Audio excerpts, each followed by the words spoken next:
तो यशपाल यादव उपायुक्त हमारे साथ इस वक्त जुड़े हुए हैं, जो कि कोरोना को लेकर ज्यादा चर्चा के लिए इस वक्त हमारे साथ जुड़े। सबसे पहले आपका बहुत बहुत स्वागत है सर।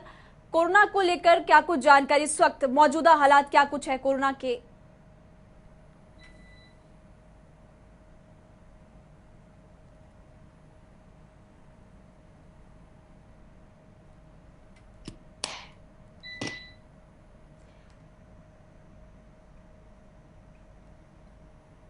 यशपाल यादव जी, क्या आप तक हमारी आवाज पहुंच पा रही है?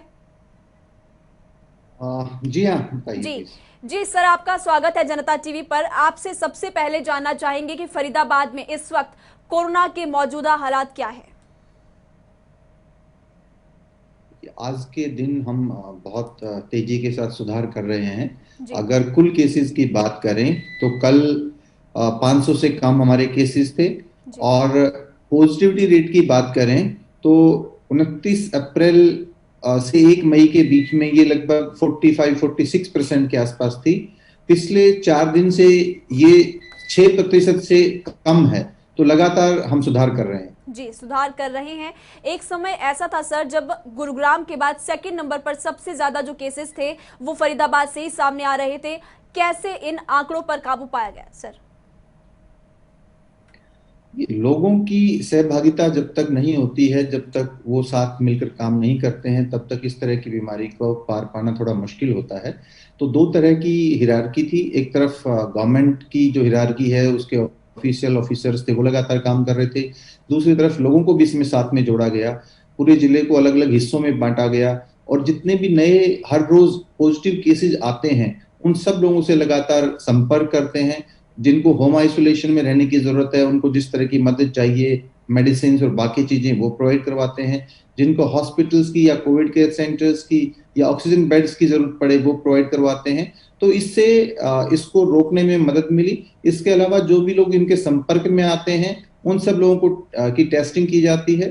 टेस्ट की अगर हम बात करें तो पिछले कुछ टाइम से हमारा 10,000 प्रतिदिन के हिसाब से हम टेस्ट कंडक्ट कर रहे हैं। और उस वजह से जितने भी लोग पॉजिटिव होते हैं, उनको अर्ली डिटेक्शन होती है और उनको फिर हम इलाज की तरफ लेकर जाते हैं। जी, आपने सर बिल्कुल सही कहा कि बिना लोगों के सहयोग के ये सब कर पाना मुश्किल है, क्योंकि लोगों का सहयोग यहाँ पर बेहद आवश्यक होता है। आपसे ये भी जानना चाहेंगे कि वैक्सीनेशन को लेकर क्या कुछ जानकारी, वैक्सीन कितनी अब तक लगाई जा चुकी है और आगे क्या कुछ इंतजाम है? हमारे जिले में लगभग 4,70,000 वैक्सीन की डोजेज हम लोगों को दे चुके हैं। और हमारे यहाँ पर 46 हेल्थ इंस्टीट्यूशंस हैं, जहाँ जी पर हमने टीकाकरण का कार्य गवर्नमेंट साइड से भी हम कर रहे हैं। इसके अलावा प्राइवेट हॉस्पिटल्स और क्लिनिक्स, उनको भी हमने साथ में मिलाया है और उनके यहाँ पर भी कोविड वैक्सीनेशन सेंटर्स बनाए गए हैं। तो लगातार हम हर रोज 10-12 हजार लोगों को वैक्सीनेशन हर रोज कर रहे हैं। और इस वक्त जब ये सेकेंड वेव काफी लोगों को परेशान कर रही थी, तो इसको देखकर लोगों के अंदर मोटिवेशन भी है। और डॉक्टर्स की तरफ से एक डाटा भी बार बार दिया गया है कि जिन लोगों ने भी टीकाकरण करवा लिया था, उनको ज्यादा दिक्कतें नहीं हुई है। इस वजह से लोग भी सामने आ रहे हैं और उनके अंदर भी अब उत्साह है टीकाकरण का। तो ये काम काफी तेजी के साथ हम कर रहे हैं। जी, 18 से 44 साल के लोगों में कितना उत्साह देखा जा रहा है इस वैक्सीन को लेकर, वैक्सीनेशन अभियान को लेकर?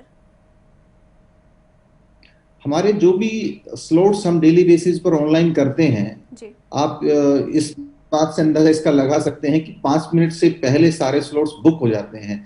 तो लोग हर रोज वेट करते हैं कि अगले दिन का स्लॉट कब आएगा, और उसको बहुत तेजी के साथ में वो बुक करते हैं। तो काफी इस वक्त मोटिवेशन है लोगों के अंदर और काफी जज्बा है। लोग अपना वैक्सीनेशन कराना चाहते हैं। और मैं ये मानता हूं कि अगर सबसे ज्यादा प्रभावी कोई चीज कोविड के खिलाफ हो सकती है, तो वो टीकाकरण ही हो सकता है। इसलिए लोगों की सोच बिल्कुल ठीक है और उसी हिसाब से हम भी लोगों को मदद कर रहे हैं कि जितना जल्दी उनका टीकाकरण किया जाए, उतना बेहतर हो।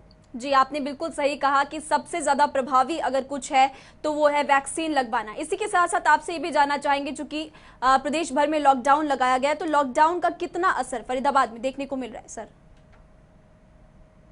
लॉकडाउन का निश्चित तौर पे एक अच्छा असर देखने को मिला है। जी लॉकडाउन 2 वीक पहले सरकार ने इसमें शुरू किया था। और उसके बाद में सरकार ने इसको थोड़ा डिफरेंट नाम दिया। और सच बात कहें तो थोड़ी रिलैक्सेशन के साथ इसको हमने जारी किया। लास्ट ईयर का जो लॉकडाउन था उसके अंदर इंडस्ट्रीज को, बाकी सब चीजों को भी बंद कर दिया गया था। लेकिन अभी जो जरूरत की इंडस्ट्रीज है, असेंशियल इंडस्ट्रीज है, असेंशियल सर्विसेज है, वो सारी की सारी आज के दिन चल रही हैं। लेकिन उसके बावजूद भी लोगों का जो बाहर आना जाना कम हुआ है, इकट्ठा होना कम हुआ है, जो समारोह होते थे उनके ऊपर प्रतिबंध लगा है, तो उससे काफी इम्पैक्ट आया है। हालांकि उसके साथ मैं ये भी जोड़ना चाहूंगा कि इतना सब होने के बावजूद भी जो आम जिंदगी है उसमें किसी तरह की तकलीफ ना हो, ऐसे भी निर्देश हैं। और इस बात का पूरा ख्याल रखा जा रहा है कि नित्य प्रति की जो जरूरतें होती हैं लोगों को, वो ठीक ढंग से उनके घरों तक मिले, ताकि उनको किसी तरह की असुविधा ना हो। जी और इसके अलावा सरकार की तरफ से उनको राशन आदि भी हम प्रत्येक व्यक्ति 5 किलो प्रत्येक मंथ हम दे रहे हैं, ताकि खाने पीने की भी उनके पास कमी नहीं हो। तो हर चीजों का ख्याल रखकर पिछले साल का जो अनुभव था उसके आधार पर इसको बेहतर ढंग से इम्प्लीमेंट किया गया है, लोगों की सुविधाओं का बेहतर ख्याल इस बार रखा गया है। जी, तो कहीं ना कहीं पिछले साल के एक्सपीरियंस को ध्यान में रखते हुए इस बार जो व्यवस्थाएं हैं वो बेहतर की गई। आपसे ये भी जानना चाहेंगे कि कुछ इलाके, कुछ जगह ऐसे भी होते हैं जहां पर लोग कोविड नियमों का पालन नहीं करते, उसको कैसे पार पाएंगे? सबसे पहली चीज जो महत्वपूर्ण होती है वो लोगों को समझाना होता है कि उनको टाइम के ऊपर सारी इंफॉर्मेशन दी जाएं, ताकि सरकार की तरफ से जो हिदायतें आई हुई होती हैं हमारे पास में वो उनको पता हो, ताकि उनका फॉलो कर सकें। तो उनको एजुकेट किया गया है। उसके बाद में एनफोर्समेंट के लिए विभिन्न एजेंसीज हैं, पुलिस है और बाकी एनफोर्समेंट एजेंसीज हैं, उनकी मदद से उसको एनफोर्स भी किया जाता है। और अगर कोई बार बार करने के बाद बावजूद नहीं मानता है तो चालान भी किए जाते हैं। तो समाज को, आरडब्ल्यूएस को, सोसाइटी के डिफरेंट जो एनजीओज हैं, मोटिवेटेड लोग हैं, वॉलंटियर्स हैं, उनके माध्यम से सूचनाएं लोगों तक पहुंचाते हैं, उनको जागरूक करते हैं। और अगर वो नहीं सुनते हैं तो उनके खिलाफ चालान की कार्रवाई भी सामने लाई जाती है। जी जी सर, वापस वैक्सीनेशन पर ही लौटना चाहेंगे। अब चूंकि वैक्सीनेशन अभियान इस वक्त युद्ध स्तर पर जारी है, आपसे ये भी जानना चाहेंगे कि इस वक्त फरीदाबाद में कितना स्टॉक वैक्सीन का उपलब्ध है और आगे कितना कुछ आगे आप मंगवाने वाले हैं वैक्सीन को लेकर, चूंकि लोग लगातार आगे आ रहे वैक्सीन लगवाने के लिए? हमारे पास में अभी लगभग 35,000 वैक्सीन वाइल्स हमारे पास आज के दिन उपलब्ध हैं। और आज हमें ये बताया गया है कि 15 जून तक जो हमें मिलने वाली हैं उसका डाटा भी आज हमारे पास में आ जाएगा। तो उसी हिसाब से हम आगे 15 जून तक का अपना शेड्यूल तैयार कर रहे हैं, ताकि जितनी वैक्सीन हमारे को उपलब्ध होती है, ऐसा ना हो कि वैक्सीन हमारे पास उपलब्ध है और हम अपना इंफ्रास्ट्रक्चर नीचे वैक्सीनेशन का तैयार नहीं कर पाए। तो एडवांस के अंदर कैलेंडर बना रहे हैं और हर रोज हम जितने लोग हमारे पास में 45 साल से ऊपर के जितने भी लोग आ रहे हैं उन सबको दे रहे हैं। इसके अलावा 18 से 44 साल के लोगों के स्लॉट्स बनाते हैं और उसके हिसाब से रजिस्ट्रेशन करवाने के बाद उनको वैक्सीनेशन का कार्य होता है। जी जी सर, चूंकि हरियाणा में इस वक्त ब्लैक फंगस के मामले भी लगातार सामने आ रही हैं और लगातार बढ़ते जा रहे हैं, उसको लेकर के क्या कुछ हिदायतें आप लोगों को देना चाहते हैं, क्या कुछ आप लोगों से अपील करना चाहते हैं, और प्रशासन इसको लेकर कितना तैयार है ये भी बताइए। ब्लैक फंगस के बारे में सबसे पहले तो एक हरियाणा सरकार की तरफ से ही ये दिशा निर्देश जारी कर दिए गए हैं कि हमारे यहाँ पर जितने भी मेडिकल कॉलेजेस हैं, मरीजों को सभी को हमने वहां पर भेजना है, क्योंकि ये नोटिफाइड डिजीज है हरियाणा के अंदर। इसलिए किसी भी हॉस्पिटल के अंदर अगर कोई मरीज आता है तो उसे सीएमओ को बताना होता है कि यहाँ पर ब्लैक फंगस का मरीज हमारे पास में आया है, और इन मरीजों को मेडिकल कॉलेज के अंदर रेफर किया जाता है। टेस्ट करने के बाद जब कंफर्म हो जाता है तो मेडिकल कॉलेजेस के अंदर ही उनका इलाज होता है। क्योंकि एक नई बीमारी है, बहुत सारे लोगों को इसके बारे में क्लैरिटी नहीं है, उनके मन में भ्रांतियां भी हैं, और किसको ब्लैक फंगस है, क्या लक्षण उसके हो सकते हैं, और डॉक्टर्स को कैसे इसको इलाज करना चाहिए, इसकी हमने एक मीटिंग की थी। आज भी शाम को 5 बजे ऑनलाइन माध्यम से इस शहर के जो प्रतिष्ठित डॉक्टर्स हैं वो सब लोग और सारे हॉस्पिटल्स इस लिंक के माध्यम से हमारे साथ में जुड़ेंगे।